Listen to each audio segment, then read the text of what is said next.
Saludo a todas las personas que nos ven y nos escuchan en YouTube por el canal del Colegio de Bioética y Terapia del Estado de Jalisco AC y por las televisoras que nos transmiten. Mi nombre es Omar Becerra, bioeticista, y estaré en este espacio compartiendo con ustedes información relevante, oportuna y veraz con un enfoque bioético para que desde la comunidad donde usted se encuentre podamos conversar sobre los temas de interés para toda nuestra audiencia.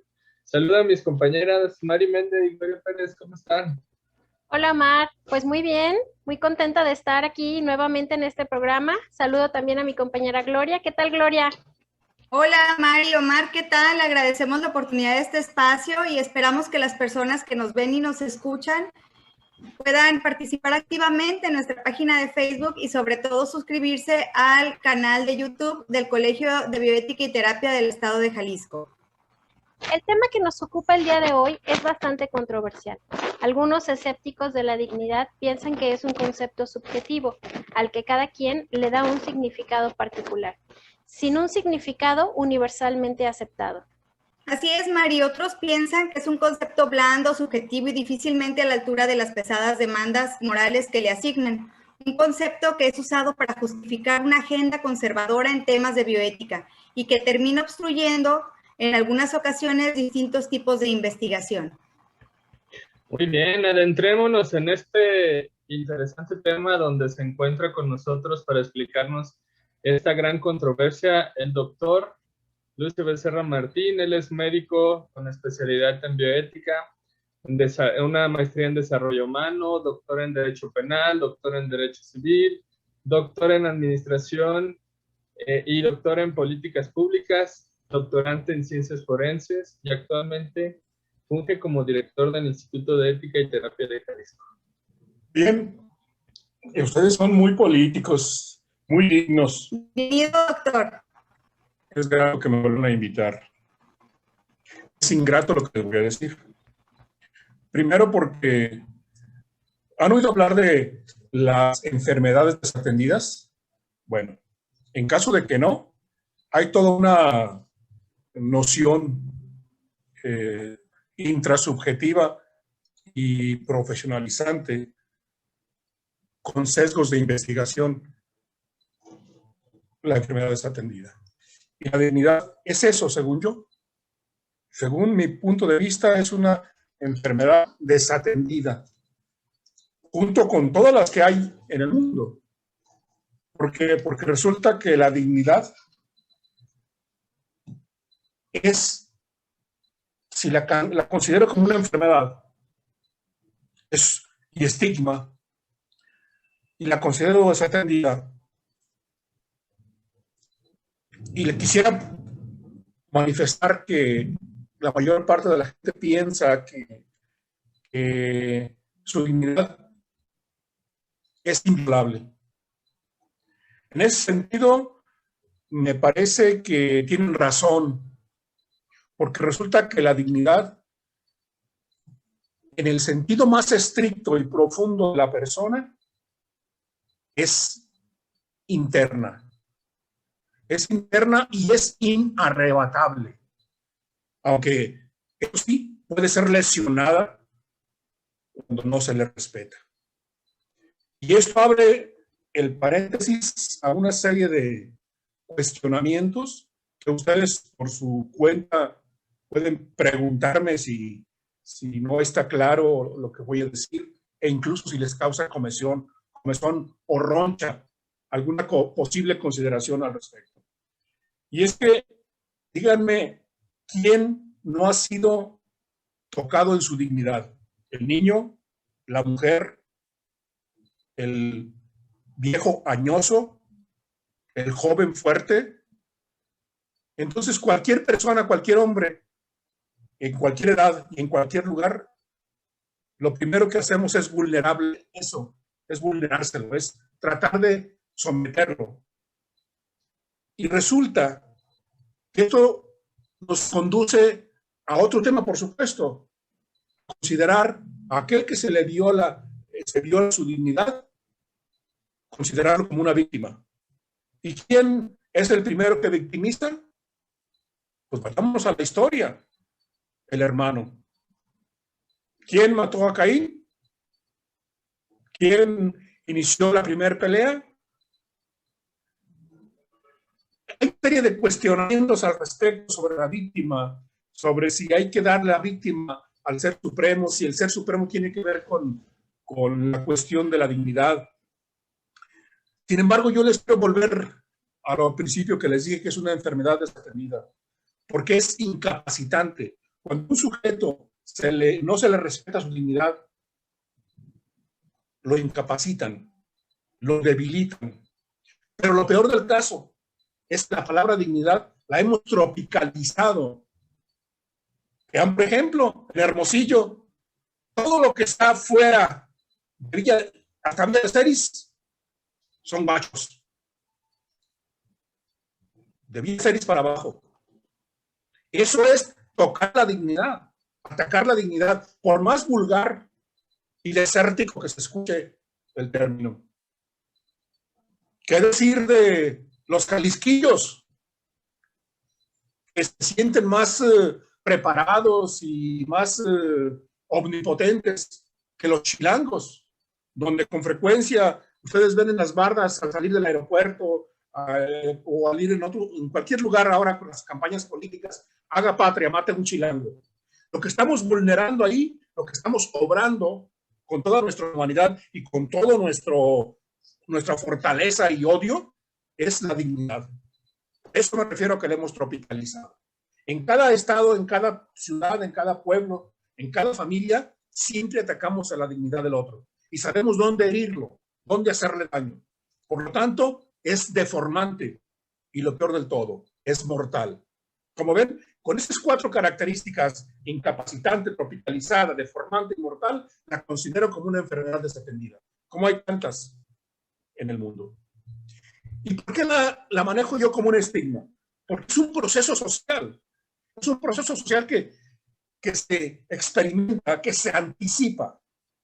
Y cuando llegamos los bioeticistas a hablar de dignidad, ya llegamos tarde. Como los derechos humanos en México, se llega tarde. Ya cuando hay una falla en la dignidad, ya llegamos tarde. En pocas palabras, somos un pueblo que además del gen de la corrupción, que somos los primeros en el mundo que lo vamos a tener, tenemos el gen de la dignidad incapacitante, tropicalizada, deformante y mortal. Desde que nacemos hasta que morimos. Analícenlo y véanlo. Véanlo en cada situación que se presenta. Si queremos caracterizar a la exclusión, ¿qué hacemos? Denigramos.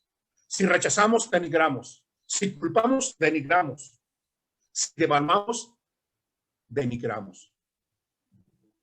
¿Qué resulta de todo esto? Resulta un individuo deprimido, un individuo con falta de percepción, con falta de anticipación razonable. Por eso muchos sujetos ni siquiera razonan, porque viven en la constante lucha y en el constante odio constante hacia el otro.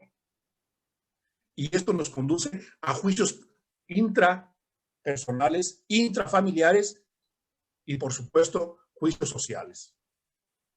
Entonces, no digamos que es un término que podamos de alguna forma ya haberlo trabajado en la filosofía y posteriormente en el aspecto jurídico y después en la violencia de género, que también se visualiza ahí. No, este es un principio que lo mamamos y lo transformamos y lo peor del caso es que lo engendramos y le seguimos dando vueltas y jamás lo tocamos de fondo. Porque somos un pueblo que está acostumbrado a hacer copia. Somos un pueblo que está acostumbrado a hacer malinches. Y desde ahí hemos rebajado nuestra dignidad. Véanlo, analícenlo desde ahí.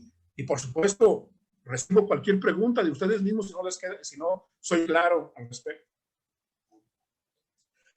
Es importante entender que toda enfermedad desatendida, como es el caso de la dignidad, puede empezar bajo una premisa de igualdad, de justicia y de equidad.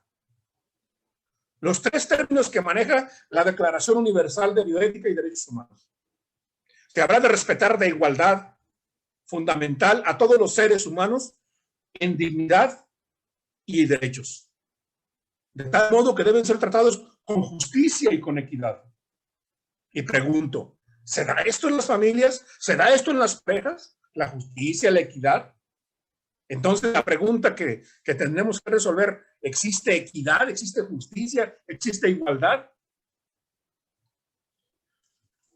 La carencia de políticas públicas personales y de políticas públicas profesionales son lesiones a la dignidad.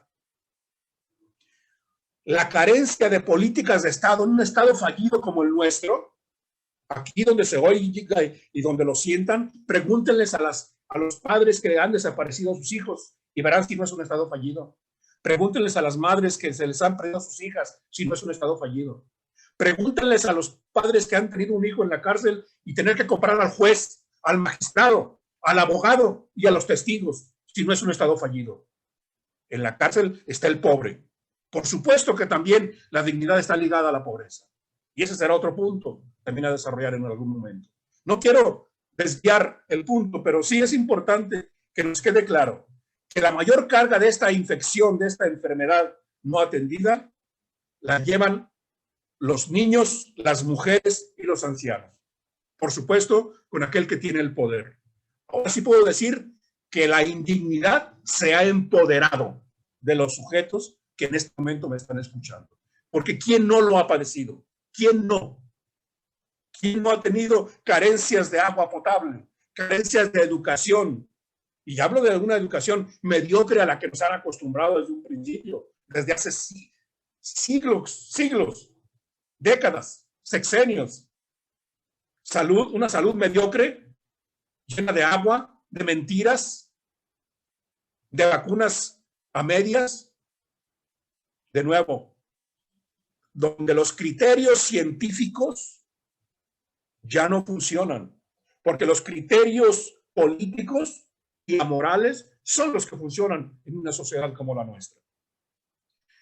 Y el ejemplo clásico, en ustedes las mujeres, ustedes dos, ¿quiénes tienen la mayor carga de infección y las consecuencias de esta enfermedad? Las mujeres. ¿Por qué? Porque con los pocos o los muchos recursos tienen que salir adelante. ¿Quiénes son las que son menos y peor pagadas? Las mujeres. ¿Quiénes son las que no ocupan puestos y cargos en las empresas privadas, en el gobierno, donde quiera que la misma sociedad las ponga? Las mujeres. ¿De quién abusamos? De los ancianos y de los niños. Y por supuesto, como somos un pueblo corrupto, los ancianos o los medio ancianos o los que no los pela nadie abusan de los niños, de los jóvenes. Ahí está el ejemplo clásico de políticos, senadores, gobernadores y que le busquen más, que violan a los niños o a las mujeres. A un hombre que no sabe respetar el no de una mujer, yo diría que lo que está en duda es si ese hombre no solamente no tiene dignidad, si es hombre. Evidentemente no lo es. Pero otro aspecto que la dignidad va a tocar, y ustedes lo pueden checar de nuevo, es la violencia de género. Eso sí vulnera la dignidad humana. Y el papel del derecho en la lucha por la igualdad y la dignidad de la mujer tiene que continuar y continuar profundamente. De nuevo, dignidad humana, igualdad, género, equidad y discriminación van de la mano. Doctor Lucio, ¿considera usted que la dignidad es la base de los derechos humanos? Hay otras cosas, no solo la dignidad. Los derechos humanos y la dignidad están muy ligadas. Yo quisiera ligarlo al final esa pregunta porque a mí me parece que los derechos humanos van desde la esencia del hombre. O sea, el hombre tiene la voluntad de la verdad. O sea, fíjense lo que trato de decir. Voluntad de la verdad. La voluntad de verdad es la necesidad que tiene el hombre de ponerse en claro con lo que las cosas son, pero sobre todo de ponerse en claro consigo mismo. Y ahí inicia el primer derecho humano. Cuando disminuye la intensidad de esta pasión, la pasión por la verdad, se corre el riesgo de que progresivamente se sustituya el conocer la información de la verdad y los derechos que a esto consiguen. Siendo así, pues, que el conocer es actividad pura, no así la información, Y nosotros queremos conocer desde el aspecto intelectual y bajarlo al corazón y bajarlo a las tripas, porque es donde más afectamos los derechos humanos de las personas, de los hombres. A mí me parece que que la antropología de los derechos humanos hay que formularla en primera persona. Y dicha formulación ha de tener el carácter de propuesta. Por supuesto de propuesta, o sea, no de verdad absoluta, porque esa no existe, esas no existen. Existen algunas certezas y de mañana las cambiamos y tenemos que volverlas a cambiar. Hablo de la antropología trascendental. Hay que hacer una aclaración entre persona humana y naturaleza humana.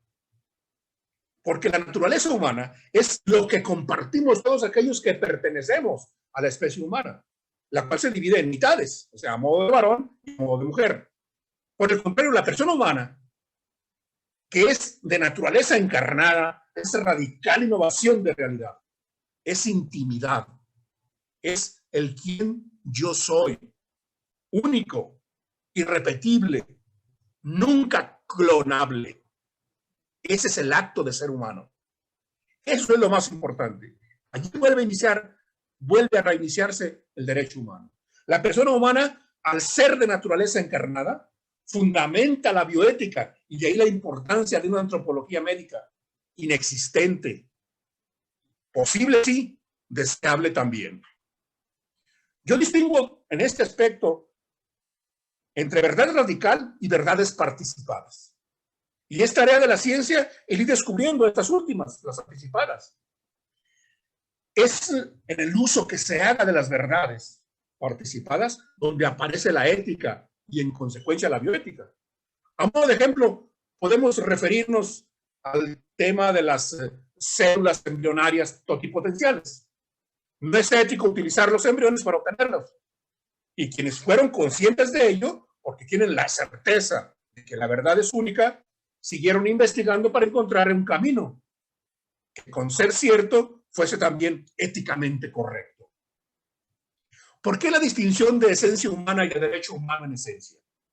Porque la naturaleza humana estriba en que la naturaleza es la vida recibida o heredada de nuestros progenitores.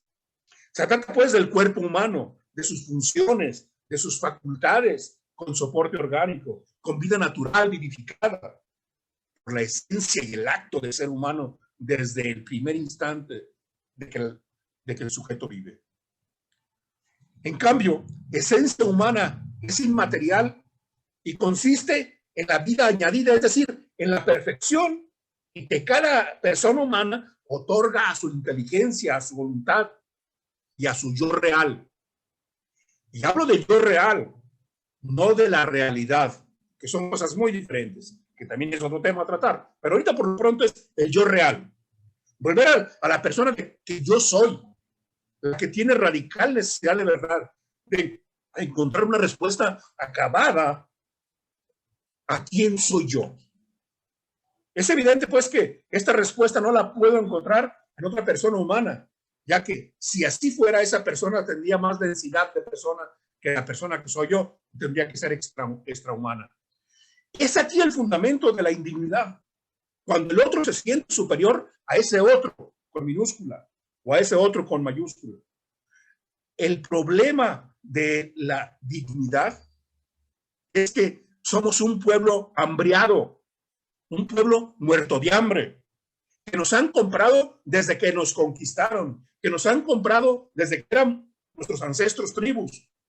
Y cuando llegaron los conquistadores, cual fuere, y cuando llegaron los que profetizaron y los que enseñaron el catecismo y los que enseñaron las divinas glorias del evangelio, no se atrevieron a ver que lo que estaban haciendo era pisar la dignidad de un sujeto que no creían ni siquiera que era persona.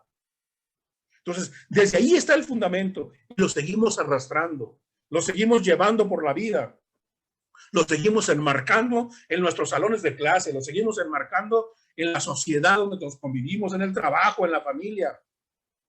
Vean ustedes, ¿quién es? Es Lucio Becerra Martín. Resulta que Martín era mi madre y Becerra era mi padre. ¿Por qué la mujer al segundo lugar? Bueno, ahora ya el derecho se ha encargado de hacer algunas cosas, algunos cambios, pero desde ahí está. ¿Qué pasaba con la mujer antiguamente? Pues atrás de la puerta como la escopeta, ¿no? Así de simple. Ahí está. Y de ahí desde que se consigue un hijo, se concibe con indignidad, porque no se valora a la mujer. En fin, Hay muchas cosas sobre este aspecto, hay mucho contenido. Yo afirmo, pues, que la tarea principal de la persona y sus primeros principios y valores son la esencia de los derechos humanos. Y invocando cualquier artículo explicado y no explicado filosóficamente hablando.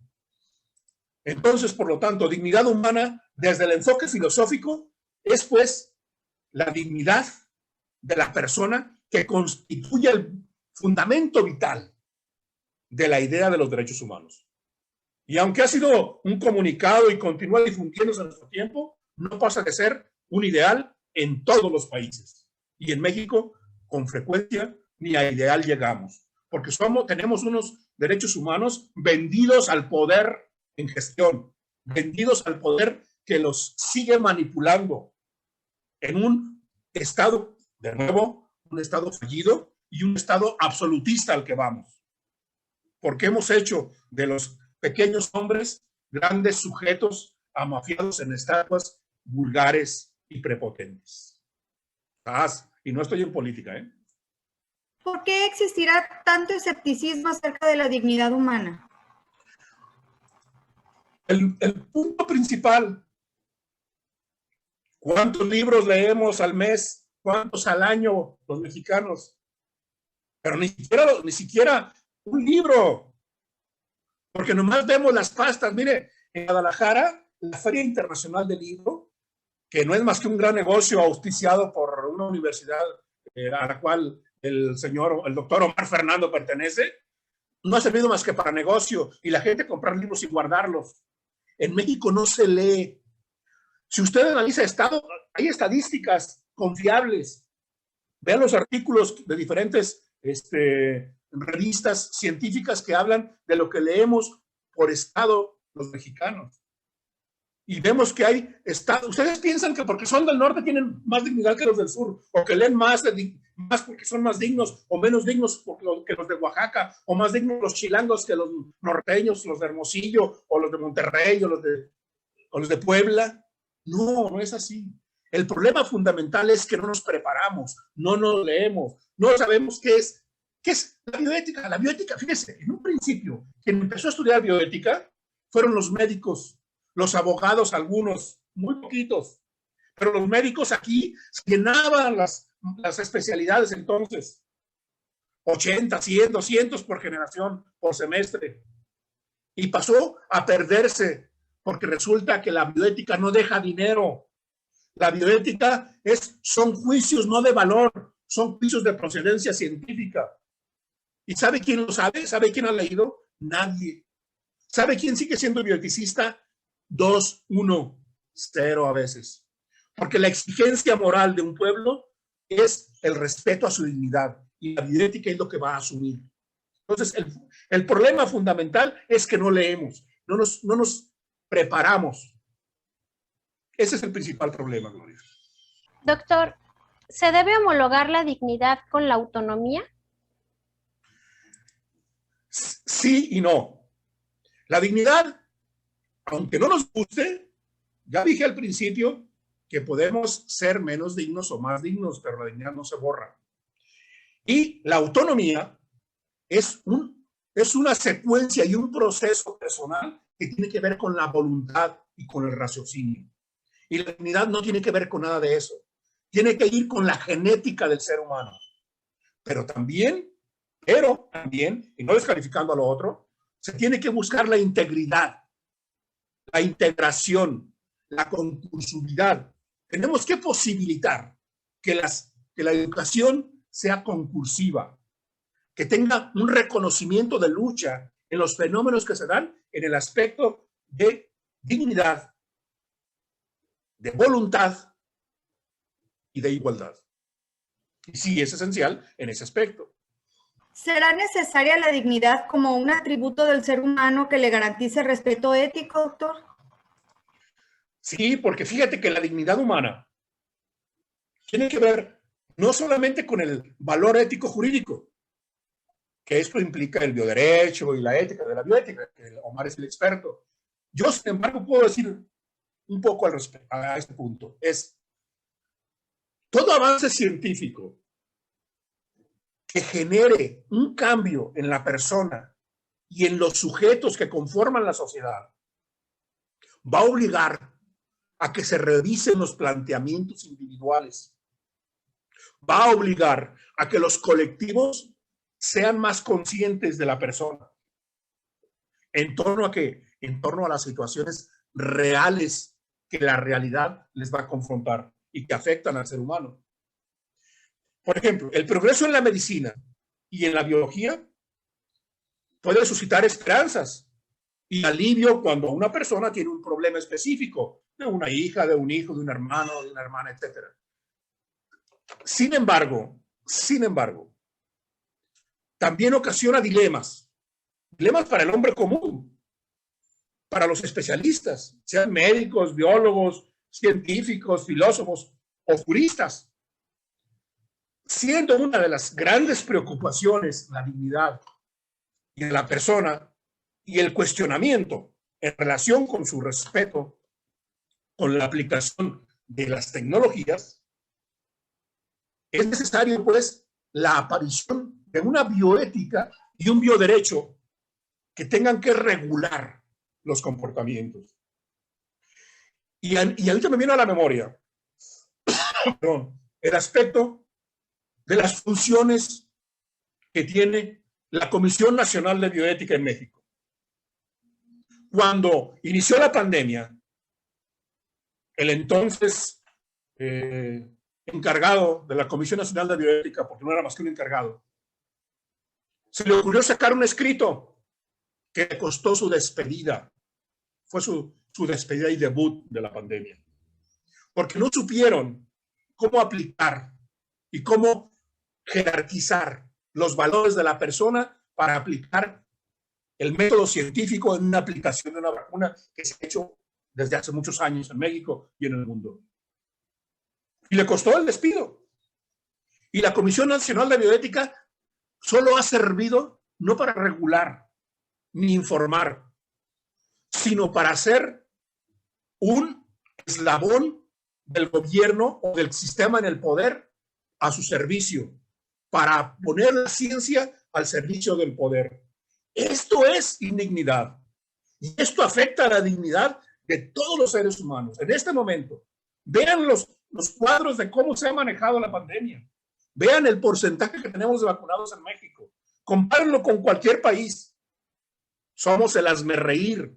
Somos el vómito del borracho más excéntrico que puede existir. Por esta razón, y porque no se han cumplido los objetivos en la Comisión Nacional de Bioética, porque solo son damas al servicio del poder, es por eso que digo que en México somos flexibles ante una dignidad que la hemos perdido, que no sabemos si existe.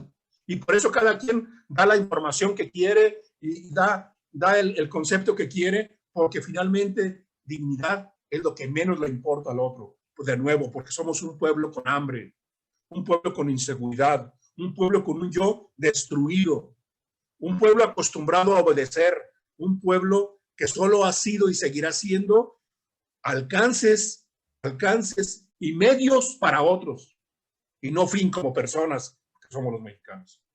Bastante claro, maestro, doctor.